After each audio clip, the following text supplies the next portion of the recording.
ఆదివారమున తెల్లవారుచుండగా ఆ స్త్రీలు సిద్ధపరిచిన సుగంధ ద్రవ్యము తీసుకొని సమాధి వద్దకు వచ్చి సమాధి ముందర ఉంచబడిన రాయి దొర్లింపబడటం ఉండటం చూసి లోపలికి వెళ్ళేది కానీ ప్రభువైన యేసు దేహము హల్లెలూయా హల్లెలూయా హల్లెలూయా. అక్కడున్న స్త్రీలు, అక్కడున్న సమాజం మొత్తము ఆయన శరీరం దగ్గరికి వచ్చి ఆయన శరీరానికి ఏదైతే యోధ ధర్మశాస్త్రం ప్రకారం లేదా యూదుల యొక్క ఆచారం ప్రకారం కొన్ని ఆచారాలు ఉంటాయి. ఏం చేస్తారంటే 3వ రోజున వెళ్ళి సుగంధ ద్రవ్యాలు పోయడం, ఆ సమాధికి ఇంకా ఎక్కువగా ఏది శరీరానికి ఎక్కువ స్మెల్ రాకుండా ఉండడం కోసం ఏం చేస్తారంటే సమాధి దగ్గరికి వెళ్ళి కొన్ని సుగంధ ద్రవ్యాలు పోయడం అనేది ఆచారం అన్నమాట. మన ఊర్లో కూడా చూస్తాం కదా, మా ఊర్లో కూడా నేను చూస్తూ ఉంటాను. ఎవరైనా చనిపోయారు అనుకోండి, తీసుకెళ్లి సమాధి చేయబడిన తర్వాత ఏం చేస్తారంటే మళ్ళీ సమాధిని అడిగి పలహారం పెట్టుకుంటారు. ఇది ఆచారం. ఏదైతే ఆచారం చేస్తారో ఆచారాలన్నీ వాళ్ళు ఆచారాలు అది కంటిన్యూ చేస్తారని ఆయన వాళ్ళకి ముందుగా కనిపించాడు. హల్లెలూయా హల్లెలూయా. జనాల్లో ఒక కొత్త రకమైన ఆరాధన స్టార్ట్ అవుతుంది. ఏం ఆరాధన అంటే, ఎవరైనా ఇంపాక్ట్ చేసే వ్యక్తి ఎవరైనా చనిపోయారు అనుకోండి, ఆ వ్యక్తి చనిపోయిన తర్వాత ఆయన చేసిన సమాధి దగ్గరికి వెళ్ళి ఏం చేస్తారంటే, నా చిన్నప్పుడు నా దగ్గర జరిగిన ఒక విషయం మీకు చెప్తాను. మా ఊరు దగ్గరలో ఒకటి చిన్న ఒప్పెళ్ళని ఉండేది. అక్కడ తంబి గారు ఉత్సవాలు జరుగుతూ ఉంటాయి. అక్కడికి వెళ్ళి మేమేం చేసామనంటే 3 రోజుల ఉత్సవాల్లో పాల్గొన్న తర్వాత ఆయన సమాధి దగ్గరికి వెళ్ళి కొంచెం మట్టి ఉంటుందంట. ఆ మట్టి తీసుకొని వచ్చి ఎవరికైనా ఏదైనా బాగోలేదనుకోండి, ఆ మట్టి కొంచెం వాటర్ వేసుకొని తాగితే కొంచెం స్వస్థత పడుతుందని, లేదంటే ఆ మట్టిని కొంచెం నోట్లో వేసుకుంటే కొంచెం పవిత్ర వస్తుందని అప్పుడు మా పెద్దలు చెప్పేవాళ్ళు. అది చెప్తే అదే ఒక ఆచారంగా నా చిన్నప్పుడు నేను చేశాను. ఏదైతే ఒక మనిషిలో తన పితరుల దగ్గర నుంచి వచ్చిన ఆచారం ఉందో ఆచారాన్ని తీసివేయడం కోసం యేసుక్రీస్తు ప్రభువారు మొట్టమొదటిగా ఏదైతే నమ్మకాన్ని పెట్టుకొని ఏదైతే చేయాలని వచ్చిన స్త్రీలకి ఆయన కనిపించాడు. హల్లెలూయా హల్లెలూయా హల్లెలూయా. ఆ స్త్రీలు ఏం చేయడానికి వచ్చారు?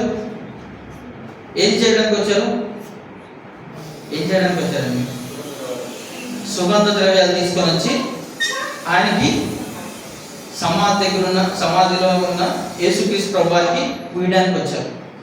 ఇప్పుడు సుగంధ ద్రవ్యాలు పూసిన తర్వాత వాళ్ళు ఏం చేస్తారు? ఆ శరీరం అంతా పోయిన తర్వాత, అంతా అయిపోయిన తర్వాత ఆ ఎముకలు మళ్ళీ అక్కడ పెట్టి అక్కడ గుడి కట్టి ఏం చేసేవాడు? ఆరాధన క్రమంలాగా చేసేవాడు. ఏదైతే ఆచారం ఉందో ఆ ఆచారాన్ని వాళ్ళు ఇంకా అభివృద్ధి చేయడానికి చేసేవాడు లేదా? ఆచారంగా చేసేవాడు లేదా? వాళ్ళు ఏదైతే వాళ్ళ పితరుల దగ్గర నుంచి ఎవరైనా చనిపోయిన తర్వాత సమాధిలో పెడితే సుగంధ ద్రవ్యాలు పూయాలని అనుకున్నప్పుడు ఖచ్చితంగా వాళ్ళు ఏం చేస్తారు? సుగంధ ద్రవ్యాలు పూస్తారు ఆ శవానికి. ఆ శవం నుంచి స్మెల్ రాకుండా ఉండడం కోసం. నిర్జీవమైన వాటిని మనిషి వెతుకుతాడు, జీవం లేని వాటిని మనిషి వెతుకుతాడని జీవం గల దేవుడు ఏం చేశాడంటే జీవం లేని సమాధి దగ్గర నుంచి ఆయన పునరుద్ధరణ లేచాడు. హల్లెలూయా హల్లెలూయా హల్లెలూయా. ఎక్కడైతే ఆ శవం ఉంది అని అనుకున్నారో శవం కాదు, శవం లేదు. వాడు శవం అనుకొని వచ్చారు. అవునా? శవం ఉంటుందని అనుకొని వచ్చారు కదా. మనిషి చనిపోయిన తర్వాత ఆ మనిషి ఉన్న శరీరాన్ని ఏమంటారు? శవమే అంటారు కదా. అక్కడ శవం ఉంటుందేమో అనుకొని చూద్దామని వచ్చారు. కానీ ఏదైతే ఆచారంగా పెట్టుకున్నారో ఆ ఆచారంగా పెట్టుకొని నివృత్తి చేయడానికి యేసుక్రీస్తు పునరుద్ధానం ఒక మూలంగా కనపడుతుంది. రెండోది ఏంటంటే ఆయన వాళ్ళకి కనపడడానికి ఏంటంటే వాళ్ళ ఆచార వ్యవహారాన్ని కొట్టివేయాలనుకున్నాడు. హల్లెలూయా హల్లెలూయా. వాళ్ళలో ఉన్న మూఢనమ్మకాల్ని కొట్టివేయాలనుకున్నాడు. వాళ్ళలో ఉన్న అనాది కాలం నుంచి వస్తున్న ఆచారాన్ని కొట్టివేయాలనుకున్నాడు. రాత్రికాల ఈ ఈ పునరుద్ధాన దినం రోజున దేవాది దేవుడు మనకు తెలియజేసిన మాట ఏంటంటే, ఆ రోజు స్త్రీలకు కనపడి వాళ్ళలో ఉన్న ఆచారాన్ని మొదట కొట్టివేశాడు. హల్లెలూయా, హల్లెలూయా. రెండో విషయం ఏంటంటే, యేసుక్రీస్తు ప్రభు వారు వాళ్ళకి కనిపించడానికి రెండో కారణం ఏంటంటే, చాలా కన్ఫ్యూజన్లో ఉన్నారు. వాళ్ళు చాలా కన్ఫ్యూజన్లో ఉన్నారు. రెండోది ఏంటంటే, వాళ్ళు గందరగోళంలో ఉన్నారు. వాళ్ళ కన్ఫ్యూజన్లో ఉండి, గందరగోళం ఉండి, అయోమయంలో ఉండి అర్థం కావట్లా. ఇప్పుడు వరకు మాకు ఆహారం కావాలంటే ఆయన 5 రొట్టెల్ని 2 చేపలను చేశాడు, 5,000 మందికి పంచాము, మిగిలిన రొట్టెలు మేము అనుభవించాము, సమస్తాన్ని మేము చూసాము. ఇప్పుడు మాకు ఆహారం ఎలాగా, లేదంటే మా పరిస్థితి ఎలాగా అని ఒక గందరగోళంలో ఉన్నారు. ఆ గందరగోళాన్ని, ఆ ఏదైతే కన్ఫ్యూజన్ ఉందో అది దేవాది దేవుడు నివృత్తి చేశాడండి. హల్లెలూయా, హల్లెలూయా, హల్లెలూయా. ఆయన ఏం చేశాడంటే, సీమోను కనిపించాడు ముందుగా. ఎందుకు సీమోను కనిపించాడంటే, సీమోనుకి ఆయన కనిపించడానికి కారణం ఏంటంటే, ఆయన సీమోను ద్వారా ఆయన సంఘాన్ని స్థాపించాలనుకున్నాడు. సీమోను ద్వారా సంఘాన్ని స్థాపించాలనుకున్నాడు. ఫస్ట్ది, ఆ స్త్రీలు ఏదైతే ఆచారంగా వ్యవహరిస్తున్నాడో ఆచారాన్ని కొట్టివేశాడు. రెండోది ఏంటంటే, సీమోను ద్వారా ఆయన సంఘాన్ని నిర్మించాలనుకున్నాడు. సంఘాన్ని నిర్మించడానికి ఒక బలమైన వ్యక్తిగా ఆ వ్యక్తి కనపడతాడని ఆ వ్యక్తి కనిపించాడు. హల్లెలూయా, హల్లెలూయా. లూకా సువార్త 24వ అధ్యాయము 34వ వచనం. ప్రభువు లూకా సువార్త 24వ అధ్యాయం 34వ వచనం. ప్రభువు నిజంగా లేచి సీమోనుకు కనబడినని చెప్పుకొని వారు అది విని త్రోవలో జరిగిన సంగతులను ఆయనను రొట్టె విరిచడం వలన తనకు ఎలాగూ తెలియబడునో. హల్లెలూయా, హల్లెలూయా. మొట్టమొదటిగా దేవుడు ఆ స్త్రీలకు కనిపించిన తర్వాత సీమోను కూడా కనిపించి, నీ ద్వారా నేను సంఘాన్ని నిర్మించాలనుకుంటున్నాను అన్న విషయాన్ని తనకు గుర్తు చేసిన తర్వాత అక్కడున్న శిష్యులు కూడా వాళ్ళు ఒక మార్గం గుండా వెళ్ళారు. అదే ఎమ్మాయిము మార్గం గుండా వాళ్ళు ఏం చేస్తారంటే, యెరూషలేము నుంచి ఎమ్మాయిము మార్గం గుండా వెళ్తున్నప్పుడు యేసుక్రీస్తు ప్రభు వారు అక్కడ వాళ్ళకి దర్శనమిచ్చినప్పుడు ఎలా అంటే, వాళ్ళు మాట్లాడుకున్నారు. ఏంటంటే, ఏం మాట్లాడుకున్నారు? వాళ్ళ అయోమయంలో, గందరగోళంలో యేసుక్రీస్తు ప్రభు వారిని సిలువ వేశారు. సిలువ వేసిన తర్వాత మళ్ళీ ఆయన కనిపించాడు, అక్కడ ఉన్న స్త్రీలకు కొందరు కనిపించాడు అని వాళ్ళు మాట్లాడుకుంటా ఉంటుంటే, స్త్రీలు అది చెప్పింది వాళ్ళు నమ్మాలా నమ్మొద్దా? మాలో ఆ విశ్వాస కోణం ఇంకా వాళ్ళు పెరుగుతూ ఉంది.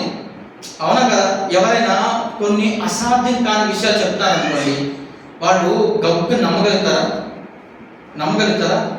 ఎమ్మాయిము మార్గం గుండా వెళ్తున్న వాళ్ళు కూడా వాళ్ళు డిస్కస్ చేసుకున్న విధానం కూడా అదే. ఏంటంటే, అసాధ్యం కాని విషయాన్ని వాళ్ళు ఆలోచిస్తూ ఉండేసరికి వాళ్ళు ఏం చేస్తుందంటే గందరగోళం పెరిగిపోతూ ఉంది. మనిషిలో కూడా చాలాసార్లు మనలో గందరగోళం అనేది పెరిగిపోతూ ఉంటుంది. ఎందుకంటే కొన్ని విషయాల్లో మనము భయపడతా ఉన్నప్పుడు, లేదంటే కొన్ని విషయాలు మనం ఏదైతే ఆలోచిస్తున్నామో ఆలోచించిన దానికంటే కొంచెం డిఫరెంట్గా జరుగుతున్నప్పుడు మనిషిలో తెలియని ఆలోచన పెరుగుతూ ఉంటాయి కదా? అవునా? పెరుగుతూ ఉంటాయి కదా? ఇక్కడ కూడా యేసుక్రీస్తు సిలువ వేయబడిన తర్వాత, మరణించిన తర్వాత ఆయన అక్కడున్న శిష్యులకి కొన్ని రకాలైన గందరగోళాలు స్టార్ట్ అయినాయి. వాళ్ళ మనసులోనే చాలా రకాలైన ఆలోచన స్టార్ట్ అయినాయి. ఎప్పుడైతే వాడు సందేహించడం ఎక్కువైపోయింది, విశ్వాసంగా ఉన్నట్టు కనిపిస్తున్నారు కానీ సందేహించడం స్టార్ట్ అయింది. కానీ వాళ్ళు ఏదైతే సందేహిస్తున్నారో, ఏదైతే గందరగోళం ఉన్నారో ఆ గందరగోళాలన్నీ దేని ద్వారా నివృత్తి చేశాడంటే వాక్యం ద్వారా నివృత్తి చేశాడు. హల్లెలూయా, హల్లెలూయా. లూకా సువార్త 24వ అధ్యాయము 25వ వచనం. అందుకు ఆయన అవివేకులారా, ప్రవక్తలు చెప్పబడిన మాటలన్నీ అన్నిటినీ నమ్మని మందమతులారా, క్రీస్తు ఇలాగూ శ్రమపడి తన మహిమలో ప్రవేశించుట అగత్యము కాదని అని వారితో చెప్పి, మోషే సమస్త ప్రవక్తలను మొదలుకొని లేఖనంలో అన్నిటిలో తనను గూర్చిన వచన భాగము వారికి తెలిపెను. ఇంతలో తాము వెలుచున్న గ్రామము దగ్గరికి వచ్చినప్పుడు ఆయన ఇంకా కొంత దూరం వెళ్ళినట్లుగా అగుపడగా వారు సాయంకాలం కావచ్చున్నది, ప్రొద్దుగూకుచున్నది, మాతో కూడా ఉండమని చెప్పి ఆయన బలవంతం చేసి. హల్లెలూయా, హల్లెలూయా. ఇక్కడ యేసుక్రీస్తు ప్రభువారు ఏదైతే గందరగోళంలో, ఏదైతే అయోమయ స్థితిలో, ఏదైతే కన్ఫ్యూజన్ లో ఉన్న వాళ్ళకి వాళ్ళ పరిస్థితిని అర్థం చేసుకొని వాళ్ళకి లేఖనాల ద్వారా వాళ్ళు ఏ మంద దృష్టితో అయితే ఉన్నారో, ఏదైతే అవివేక స్థితిలో ఆలోచిస్తున్నారో ఆ ఆలోచనను కొట్టివేయడానికి రెండో కారణమైంది. హల్లెలూయా, హల్లెలూయా. మొదటి కారణం ఏంటంటే వాడు ఏదైతే ఆచారాలు చేస్తారో ఆచారాలను కొట్టివేయడం కోసం కనిపించాడు. రెండో కారణం ఏంటంటే వాళ్ళలో ఉన్న గందరగోళం తొలగించడం కోసం, వాళ్ళు ఆలోచించిన అవివేక ఆలోచనను, వాడు చూస్తున్న మంద దృష్టిని తొలగించడం కోసం లేఖనం ద్వారా ఆయన వాళ్ళ కన్ఫ్యూజన్ ని తొలగించాడండి. హల్లెలూయా, హల్లెలూయా, హల్లెలూయా. మూడో విషయం ఏంటంటే భయపడతా ఉన్నారు. వాళ్ళలో అసమాధానం పెరిగిపోతా ఉంది. ఎందుకు అసమాధానం అంటే, ఇప్పుడు నా జీవితంలో ఏదైనా జరిగింది అనుకోండి, నా జీవితంలో జరిగింది మీకు చెప్పాను అనుకోండి, మీ జీవితంలో ఏదైనా సమస్య, పెద్ద సమస్య వచ్చినప్పుడు నా జీవితంలో జరిగింది మీకు చెప్పినా కొంచెం ధైర్యంగా ఉన్నట్టు అనిపిస్తుంది. కానీ మీ మనసులో ఉన్న ఆలోచన ఎలా ఉంటాయి? మీ సమస్యకు సంబంధించిన ఆలోచనలు ఉంటాయి కదా, మీ సమస్యకు సంబంధించిన భయమే ఉంటుంది కదా. శిష్యుల్లో కూడా అదే స్టార్ట్ అయింది. ఏంటంటే భయము వాళ్ళలో పెరిగిపోతా ఉంది. ఎందుకంటే అక్కడ శిష్యులకు కనిపించాడు, స్త్రీలకు కనిపించి శిష్యుల్లో కొంతమంది కనిపించారు. కనిపించినా కానీ వాళ్ళలో ఎక్కడో ఇంకా అసమాధానం వెంటాడుతూ ఉంది. ఏమైనా అసమాధానం అంటే, ఇప్పుడు మన మీదకి యేసుక్రీస్తుని సిలువ వేయడానికి ఎవరైతే సైనికులు వచ్చారో, ఇప్పుడు ఆయనతో పాటు తిరుగుతున్న మనల్ని కూడా సిలువ వేస్తారేమో కదా, చంపుతారేమో కదా, ఇలాంటి అనాలోచన వాళ్ళలో పెరిగిపోతూ ఉంది. వాళ్ళలో పెరిగిపోతూ ఉన్నప్పుడు యేసుక్రీస్తు ప్రభువారు మళ్ళీ వాళ్ళకి కనిపించాడండి. మళ్ళీ వాళ్ళకి కనిపించి ఎలా కనిపించాడంటే, ఆయన శిష్యుల్ని ఇక్కడ యోహాను సువార్త 20వ అధ్యాయము 19వ వచనం. యోహాను సువార్త 20వ అధ్యాయము 19వ వచనం. ఆదివారం సాయంకాలం శిష్యులు యూదులకు భయపడి తాను కూడి ఉన్న ఇంటి తలుపులు మూసుకొని ఉండగా యేసు వచ్చి, మీకు సమాధానం కలుగును గాక. హల్లెలూయా, హల్లెలూయా. ఇక్కడ ఎవరికి భయపడ్డారంట? యూదులకు భయపడ్డారు. యూదులు వాళ్ళు ఏం చేస్తారు? యేసుక్రీస్తు ప్రభువారిని సిలువ వేయడానికి కారణమే వాడు. అవునా? వాళ్ళు ఏం చేశారు? వాడు యూదా ధర్మశాస్త్ర ప్రకారం ఏదైతే కొన్ని సార్లు యేసుక్రీస్తు ప్రభువారు మీరున్నారని, లేదంటే వాళ్ళకి ఏదైతే అధికారం కోల్పోతారని, యూదుల రాజని ఈయన్ని ఎక్కువ మంది జనం కొనియాడుతారని, వాళ్ళు ఆ ఉద్దేశంతో యేసుక్రీస్తు ప్రభువారిని సిలువ వేశారని ఈ శిష్యులు అనుకొని ఏం చేశారంటే యూదులకు భయపడడం స్టార్ట్ చేశారు. ఏదైతే భయము వచ్చిందో, భయం వచ్చేసరికి వాళ్ళు ఏం చేశారంటే తలుపులు వేసేసుకున్నారు, బయటకు వెళ్ళడం మానేశారు. ఈ విషయం మీకు కొన్ని విషయాలు గుర్చేయాలనుకున్నా. అంతకుముందు లాస్ట్ ఇయర్లో మనం ఒక విషయం చూసాం. ఏ విషయం చూసాం? ప్రవీణ్ పగడాలని చంపారు. అవునా? అది చంపినప్పుడు చాలా మంది పాస్టర్లు కూడా టార్గెట్ చేశారంట. ఒక 130 మంది పాస్టర్ని టార్గెట్ చేశారు. వాళ్ళని టార్గెట్ చేసినప్పుడు చాలా మందిలో గందరగోళం, భయం నెలకొందంట. గందరగోళం, భయం నెలకొంది. ఎందుకంటే వాళ్ళు లోకంలో చాలా మంది ఇంపాక్ట్ చేసే వ్యక్తులు. ఇంపాక్ట్ చేయడం అంటే కొంతమంది విశ్వాసాన్ని తిప్పుకోగలిగిన వాళ్ళు, రాజకీయంగా కూడా బలంగా, అంటే ఎవరికి ఓటేయాలో ఎవరికి ఓటేయకూడదో ఒక సమూహాన్ని తిప్పుకోగలిగిన వాళ్ళని చూసి టార్గెట్ పెట్టుకొని కొంతమంది పాస్ట్లో గందరగోళం నెలకొందంట. మీకు తెలుసా? ఐడియా ఉందా మీకు? పరమీన్ ప్రాణాలను చనిపోయిన తర్వాత చాలా మంది పాస్టర్లో గందరగోళం స్టార్ట్ అయింది. అప్పుడు కూడా విశ్వాసులు కూడా మళ్ళీ ఆయన రాకడ వస్తుందేమో, చాలా మంది విశ్వాసులు క్రైస్తవుల్ని హింసించడం మళ్ళీ స్టార్ట్ అవుతుందేమో అనే భయం కూడా నెలకొంది. లేదా? అవునా? ఉంది. అవునా? ఇదే విషయం శిష్యులు కనిపించింది. ఇదే విషయం యేసుక్రీస్తు చనిపోయిన తర్వాత శిష్యులు భయం పట్టుకుంది. ఏం భయం అని అంటే, యూదులు వాళ్ళని చంపుతారు, యూదులు వాళ్ళు దొరికితే వీళ్ళని ఎక్కడ దొరికితే అక్కడ పట్టుకొని చెరసాల్లో వేస్తారు, ఏం చేస్తారో అనే భయం నెలకొనేసరికి వాళ్ళలో ఉన్న భయాన్ని తీసివేశాడు, వాళ్ళలో ఉన్న అసమాధానాన్ని తీసివేశాడు, వాళ్ళలో ఉన్న ఏదైతే బలహీనపరుస్తుందో ఆ బలహీనపరిచేదాన్ని తీసివేశాడు. హల్లెలూయా, హల్లెలూయా. మూడో విషయం ఏంటంటే, వాళ్ళకి కనిపించడానికి కారణం ఏంటంటే వాళ్ళలో ఉన్న భయాన్ని కొట్టివేయాలి. వాళ్ళలో ఉన్న భయాన్ని కొట్టివేయాలి. వాళ్ళలో ఉన్న భయాన్ని కొట్టివేయడానికి అక్కడ ఎంతమంది శిష్యులు ఉన్నారండి? ఎంతమంది ఉన్నారు? ఎంతమంది ఉన్నారు? మనం చదువుకున్నాం కదా, 11 మంది ఉన్నారు. 12 వాళ్ళు లేడు. ఒక్కడ చాలు తన మలం అంతా చెరిపిద్దంట. ఒక్కడుంటే చాలంట మొత్తం చెడగొట్టడానికి. ఎవరు లేరు? తోమ గారు లేరు. మళ్ళీ యేసుక్రీస్తు ప్రభువారు తోమ గారికి కనిపించాడు. తోమ గారికి కనిపించినప్పుడు ఆయన ఒక మాట చెప్తా ఉన్నాడు. హల్లెలూయా, హల్లెలూయా. యోహాను సువార్త 20వ వచనం, 20వ అధ్యాయము 26వ వచనం నుంచి 28వ వచనం వరకు.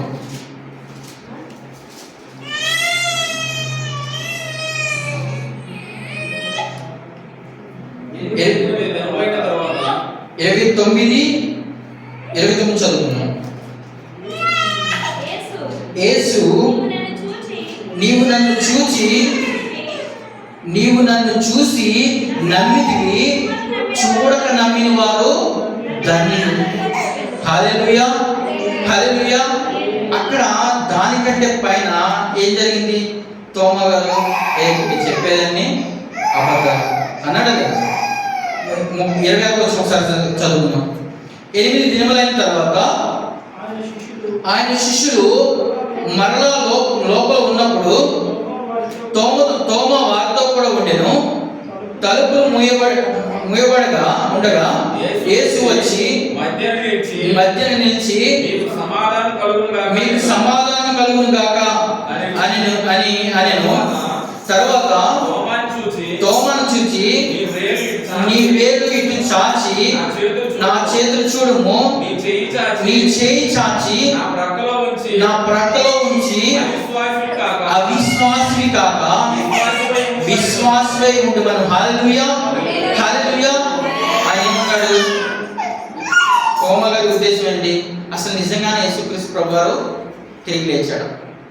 అక్కడ పేతురు కనిపించాడు, స్త్రీలకు కనిపించాడు, 12 మందికి కనిపించిన తోమ గారు ఆయనతో ఉన్నాడు కానీ, ఆయనతో నడిచాడు కానీ ఆయనలో అవిశ్వాసం అనేది ఆ కొంచెం ఏర్పాటు చేస్తూ ఉంది. అవిశ్వాసం ఏర్పాటు చేసేటప్పుడు ఆయన ఏం చెప్తున్నాడు తెలుసా? ఆయన చేతికి గాయాలని కదా, ఆయన నేర్పించారు కదా, ఆయన చేతిలో, ఆయన అరచేతిలో నా వేలు పెట్టాలి. ఆయన ఏదైతే ప్రకటనలో ఆయన బలితో కూర్చారు కదా, అక్కడ నేను చూడాలి. ఇవన్నీ చూస్తే కానీ నేను నమ్మను, ఇవన్నీ చూస్తేనే కానీ నేను నమ్మను అని అనేసరికి మళ్ళీ ఆయన కోసం వచ్చాడు.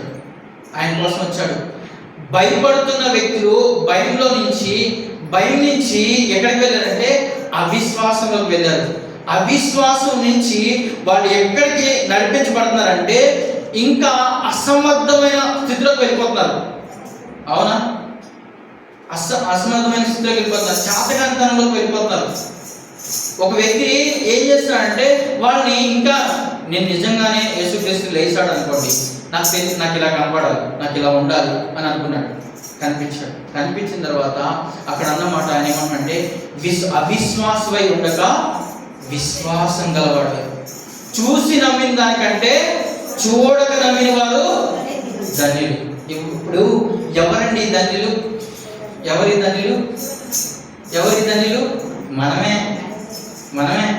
చూడక నమ్మాము. యేసుక్రీస్తు ప్రభు వారిని సిలువ వేయడం చూసామా? యేసుక్రీస్తు ప్రభు వారిని ఆయన సిలువ అప్పగించారు, చాలా హింసించారని చూసామా? చూడలా. కానీ లేఖనం, ధర్మశాస్త్ర ప్రకారం, లేఖనం ప్రకారం, దేవుడి వాక్యం ప్రకారం మనం నమ్మాం. పాపానికి పాపం బలమని ఏది అనుకుంటుందో ఆ ధర్మశాస్త్రం ఆ పాపాన్ని బలహీనపరచడానికి ధర్మశాస్త్రం ఏ విధంగా నిలబడిందో ఈరోజు అవిశ్వాసులైన వారిని విశ్వాసులుగా నిలబెట్టడం కోసం దేవుడు ఈరోజు పునరుద్ధరణ లేచాడు. హల్లెలూయా, హల్లెలూయా, హల్లెలూయా. నాలుగో విషయం ఏంటంటే వాళ్ళు సందేహపడతా ఉన్నారు. ఏం సందేహం? యేసుక్రీస్తు ప్రభు వారు కనిపించారు. కనిపించిన తర్వాత అసమాధానం తొలగించిన తర్వాత వాళ్ళకి చెప్పాడు, అయ్యా మీరు వెళ్ళి నా గురించి ప్రకటించండి అని అంటే వాళ్ళలో మళ్ళీ సందేహాలు స్టార్ట్ అయినాయి. ఏం సందేహాలు? మనం బయటికి వెళ్తే ఎవడన్నా మనం చూసుకుంటాడా? బయటికి వెళ్ళామనుకోండి, సువార్త ప్రకటించడానికి వెళ్ళామనుకోండి, అప్పుడంటే యేసుక్రీస్తు ప్రభు వారు 5 రొట్టెల్ని 2 చేపలను చేసి మనందరికీ ఆహారం పెట్టాడు. ఇప్పుడు మనకేం పెడతారు? ఎవరు పెడతారు? ఒకవేళ బయటికి వెళ్ళి సువార్త చెప్పామనుకోండి, వింటారా? వినరు కదా అనుకొని వీళ్ళు అక్కడే ఉండి కొన్ని ఆలోచన చేసుకోండి, సందేహపడతా వీళ్ళు ఏం చేస్తారంటే మేము ఒక పని స్టార్ట్ చేయాలి. ఏం పని స్టార్ట్ చేయాలంటే యోహాను సువార్త 21వ అధ్యాయము 3వ వచనం. సీమోను పేతురు నేను చేపలు పట్టబోదునని వారితో అనగా